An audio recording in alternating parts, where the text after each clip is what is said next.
Hi Braves fans, welcome into Chalk Talk here at Moonlight Madness, and we are joined with our head men's basketball coach, Drew Richards. Coach, appreciate you for stopping by. Always. All right, so we will quickly recap last season. It was another conference championship season for the Braves, and a huge step into the postseason. You guys went to the Sweet 16. Briefly, just kind of recap the season for us. I mean, it was an interesting year. I mean, to say the least. Starting out like the way we did, going into Texas, playing two of the best teams in the country in Ferris State and West Texas A&M, with 7 guys.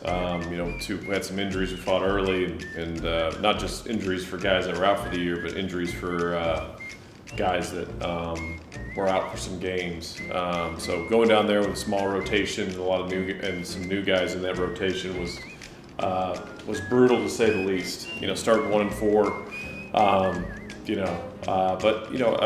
Credit to our players. Once we kind of got everybody bought into roles and we started winning a little bit, and then it took us a couple other losses. I think we lost 2 out of the 3 in the middle of the year, and that loss at Converse really, I think it really woke us up. Yeah. And we just realized that if we're going to be successful and we're going to want to achieve all the things we talked about, we're going to have to do the things that have brought us success in the past. So I think really the biggest change that happened was in that locker room after we lost to Converse, and that's when I felt like there was a lot more leadership from our players, a lot more buy-in to what we were trying to do, and then I think we won 18 in a row or something like that, and were able to make a little run in the NCAA tournament.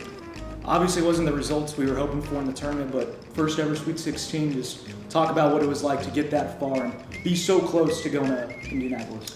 It was special. I mean, I was really proud of our guys. I mean, you look at a guy like Bradley Haskell, who has been a part of so many wins in his career. I think he's either tied or is the all-time winningest player in school history now. And but the one thing that nobody has ever been able to do at UNCP since I've been here, or really before, is make that deep tournament run. Yeah. And so, I think not only getting past Lincoln Memorial in the first round on a Josh Berenbaum rebound and finish, but then also beating Columbus State on their home floor, where they're the number 1 team in the region. That was special. That feeling after that game was unlike anything I've ever experienced. And I think we were as confident and ready to take on anybody in that next round. And even though the game didn't go the way we wanted to against LR in the Sweet 16, our guys fought, and they fought with every bit of soul and being in there. And I mean, you're 1 point away from dancing in the Elite 8. So. And then just talk about some of the new additions this year. We get DeMar Anderson and Nigel Verdier back, and then obviously the transfer portal is big now in college basketball, and then of course a high school recruiting class.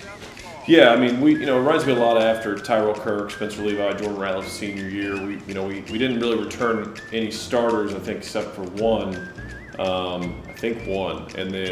we had a lot of guys that kind of played behind, some really good players. So guys like, this year we got a guy like Quay Watson coming back, Quay came back in much better shape and much more focused, and we're expecting a big year out of him. Like you said, Nigel Verdier and DeMar Anderson, both guys that are coming off injury, so we've got to be aware of that, trying to make sure they're as primed and ready for season as they are. Joel Pettiford had a good year this past year for us, and we're hoping he takes another step forward with his super senior year. And Jonathan Curtis has had a good preseason. He came back good shape. And guys like, people don't see a lot of them, but guys like Stephen Laster, Peyton Mann that have been through the battles, those guys could possibly contribute at some point this year. We got some familiar faces coming back. A guy like Javante Waverly's back as well. So you add those guys plus some impact transfers, some new guys that you hope, find their role with us, whatever role that may be, and then really grow in that role during the year. Guy like John Paul Ricks, PZ's in, and he's just an old school run the show point guard.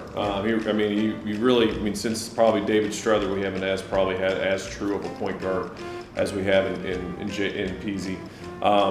Tyrese Melo Garcia, newcomer as well, big guard, very old school YMCA, old man game, uses his body a lot of angles and makes some elite passes. So guys like that are coming in that we think are going to be big to run the offense essentially. And then we got transfer forwards coming in like Mahmoud Ben-Guru, who's had a lot of success in multiple programs. A guy like Dallas Whitney, who's led two programs and in the junior college ranks to at least the Elite 8. I mean, he's been part of extremely elite JUCO programs. And then a guy like Taj Johnson, who was a big contributor on a really good Tallahassee team. So, you know, like I've told people multiple times, I really like our individual pieces. I think if you look at our individual pieces, it's very much a UNC Pembroke men's basketball team.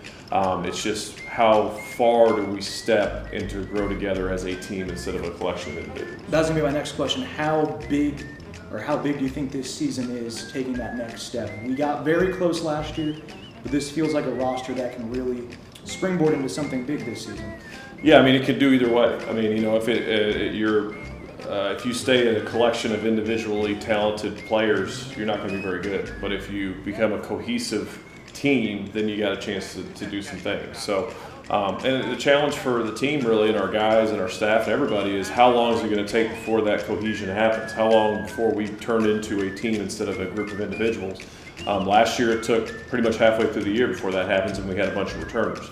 I've seen it hit early, I've seen it hit late, so it's kind of up to them and their mindset going in, especially when games get here and playing time starts getting doled out, how they are going to respond to that if their time is less or more than what they thought, and then how good of a teammate they're going to be in that circumstance. And then before we go, you guys hit the ground running at USC Aiken to start, and then you guys play Lander, a couple old Peach Belt showdowns. How important is it to get off on the right foot this year? Well, obviously it wasn't that big of important last year, but you know, I mean, I think playing really good competition is important. I mean, Aiken's going to be phenomenal. I think Coach Slice and my old player from Lander, TJ Knight, do a phenomenal job at at Aiken, and then, you know, Omar at Lander.